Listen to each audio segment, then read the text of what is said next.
Hey guys, it's Tuesday and I'm Alex and I'm sick, which is why I sound like a man right now. So you have my apologies.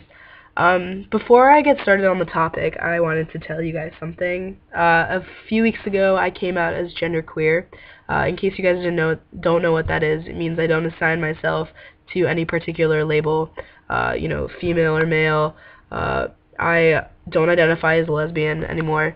So I actually never really identified as a lesbian. People kind of assign that to me because I look like one and because I like girls, but I never considered myself a lesbian because that was really constricting for me. So right now I feel like I'm in a place where I'm happy with what I'm labeled as or whatever, like, 'cause I don't like the concept of labeling people, but right now I feel like that's the least constricting uh thing for me, and it's just right now I'm figuring out how to go about telling my friends, and I know it won't be a big deal because they don't really care regardless. So, it's just me trying to figure out what to say and what to do. But yeah, the topic this week is being friends with exes, and that's kind of something that's relevant to my life right now and probably other people's lives. So I'm going to try and address this the best way I can. I think okay, first off, I don't like the concept of being friends with exes. It's just kind of like a lot of it's kind of gray area. Um I am friends with a lot of my exes that are males. And that is because and that is because we have established that clearly I'm not interested in them in any more than a platonic sense of the friendship. And they're not either, obviously, because I like girls.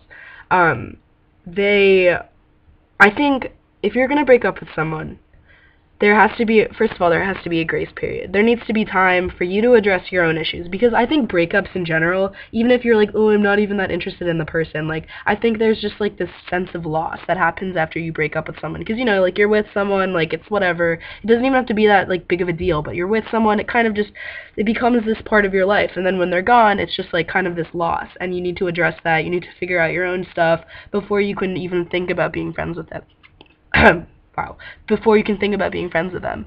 So before you do any of it, before you even consider it, just take 2 weeks or something, just take a break and not see them. It can be a month, I don't care, whatever. However long you deem appropriate. Then I think you kind of know, we all have those exes who we know, being friends with them after breaking up just isn't gonna happen. That we all have those exes because it's always gonna be them trying to still pursue something with you, and there's always this unfinished business between you two. And I think if you're trying to be friends with someone who is like that, I don't think it's a good idea. Because honestly, there's a reason you broke up and there's a reason you're not together anymore. And if it's one of those things that's unfixable, you need to just move on, and you need to give yourself a chance to be with someone else and not let that person influence your relationships with other people.